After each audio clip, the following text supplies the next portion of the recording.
Tears streamed down Susan's cheeks, warm against her icy skin. Trapped, abandoned, and forgotten. No one was coming. The eerie silence swallowed her sobs. Each passing second gnawed at her fraying hope. Beyond the locked main door, the old woman pulled out her phone, her voice cold and detached.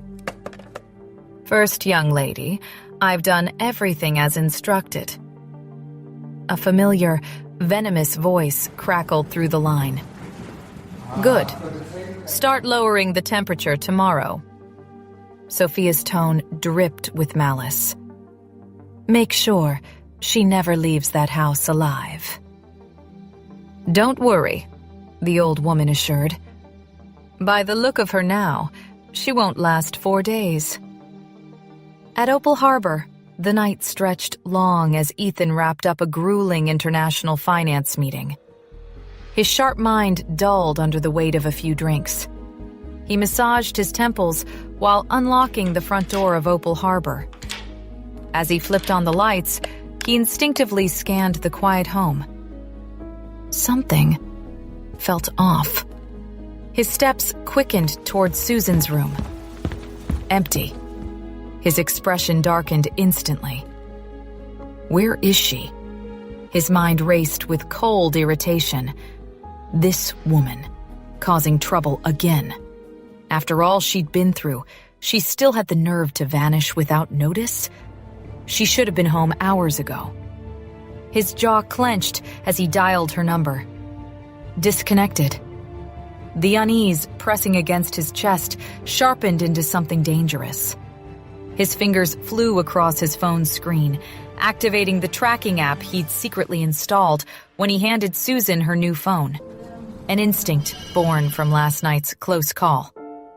The app blinked to life, displaying a single, chilling result. The Drew family's villa. His breath hitched. He dialed Felix. "Check this location now."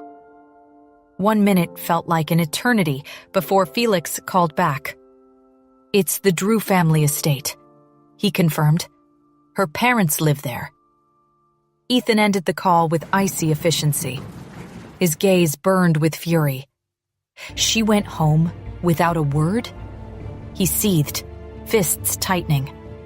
After everything he'd done for her, this was how she repaid him? Had she thought bringing back that recording would win her family's acceptance? Did she believe she could discard him like he meant nothing?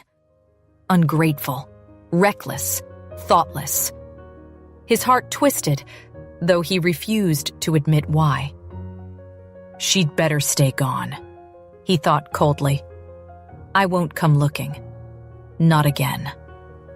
3 long days passed, without a word. No calls, no texts, nothing. Susan had vanished into the depths of the Drew family's house, as if he'd never existed in her life. Ethan's frustration simmered beneath his icy facade. He hated how her absence lingered in his thoughts, how her disappearance felt like a betrayal. What annoyed him more? He couldn't stomach anything.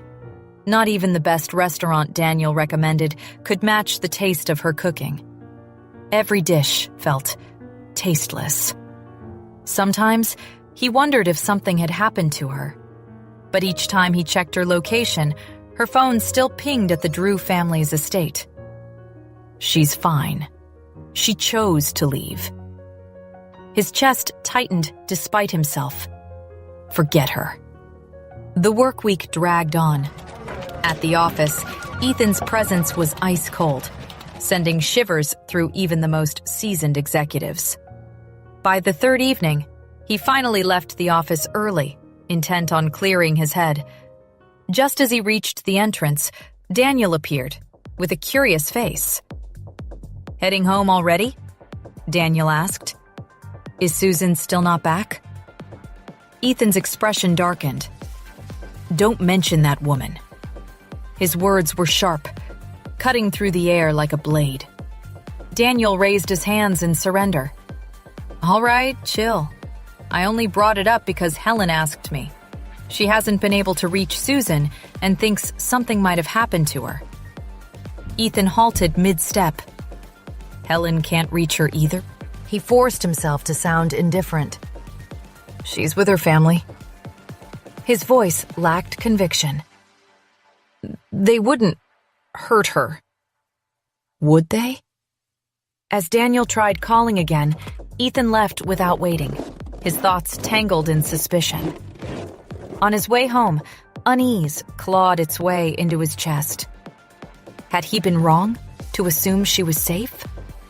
The memory of her fragile, determined face flashed through his mind. Would she really abandon Helen without a word? His phone buzzed, yanking him from his thoughts. Ethan. Daniel's voice was urgent. I just spoke with Helen. She went to the Drew family's estate. Ethan's breath caught. They told Helen that Susan went abroad to relax, but when Helen asked for her contact info, they couldn't provide it. Daniel's voice turned sharp. Damn. Could something have happened to her? Ethan clenched his jaw. Abroad? Without telling Helen? That doesn't make sense, he muttered. She's their daughter. Daniel's voice grew grim. Helen said the Drews are hopelessly biased. What if they did something? Ethan's blood ran cold. Could it be? No. His fingers tightened around his phone. For the first time in years, fear crept into his heart. And this time, it felt personal. All right, I'll check it out. Ethan's voice was cold, though tension twisted beneath the surface. He immediately dialed Felix. Find out where Susan was last seen. Time crawled until Felix called back an hour later. Miss Drew went to the Drew family's house 3 days ago. Felix's tone darkened. Shortly after she arrived, the family drove to their old estate in Pennington. Ethan's grip on his phone tightened. Are you saying she might be imprisoned there? Very likely, Felix confirmed. The Drews only go there for family worship, and the place is remote, desolate. Ethan clenched his jaw, icy determination hardening his features. Come pick me up, now. I'm going there myself. 3 hours later, Felix's car rolled to a halt in the cold, eerie silence of Pennington. Midnight cloaked the isolated village in darkness, shadows stretching endlessly across the mountainous terrain. The old Drew family estate loomed ominously against the starless sky, its weathered exterior a stark reminder of time long past.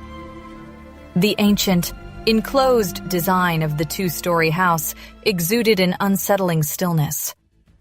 Ethan stepped out, scanning the surroundings with narrowed eyes. No light, no sound, just emptiness. He strode to the rusting main gate and knocked firmly. The metallic echoes seemed to vanish into the void. No response. His patience snapped. Without a second thought, he scaled the wall in one fluid motion and landed silently on the other side. The instant his feet touched the cracked ground, a harsh beam of light pierced the darkness, locking onto him. Who's there? Why are you barging in at this hour? Ethan spun around, facing an old woman wielding a flickering flashlight. Her wrinkled face twisted with hostility. I'm looking for someone, Ethan answered coldly. I knocked, but no one answered. The old woman glared. I'm the only one here. Leave now. She shoved him with surprising force, but Ethan barely budged. His piercing eyes swept over the house. From where he stood, he could see the windows, nailed shut. Both levels are sealed. The main door is secured with rusting locks. What is this place? His pulse quickened. Something was very wrong. As his sharp gaze tracked the house, recognition settled like ice on his chest. This is a prison. He turned back to the woman, who seemed increasingly agitated. "Leave, or I'll call the police," she barked, her voice trembling with false bravado. Ethan's lips curled into a deadly smirk. "Good. Call them." His voice dripped with menace. "Let's see how you explain illegal imprisonment." Her face paled. Her terror confirmed what he already knew. Susan was here. Ethan surged forward and delivered a powerful kick to the door. It groaned under the force, but held firm. Gritting his teeth, he scanned the area and spotted an old axe leaning against the side of the house. Without hesitation, he grabbed it and swung with brutal precision, shattering one of the nailed-shut windows. He climbed through the jagged frame, landing soundlessly inside. A foul, musty odor assaulted his senses: damp wood, decay, and something darker: despair. With no electricity, the house was swallowed in pitch-black silence. He pulled out his phone's flashlight, its dim beam slicing through the gloom as he advanced cautiously, searching room by room. Finally, he pushed open a creaking door at the far end of the corridor and froze. There, curled up in the corner of a weathered wooden bed, lay Susan. Her frail form was wrapped tightly around herself, clad in the same thin top he had last seen her wearing. The material clung to her shivering frame, woefully inadequate against the bitter cold that had crept in after 2 freezing nights. No blanket, no pillow, not even a scrap of bedding. Ethan's chest tightened painfully. He clenched his fists, fury blazing in his dark eyes. They left her like this, to die. To listen to the full audio series, install the Pocket FM app now.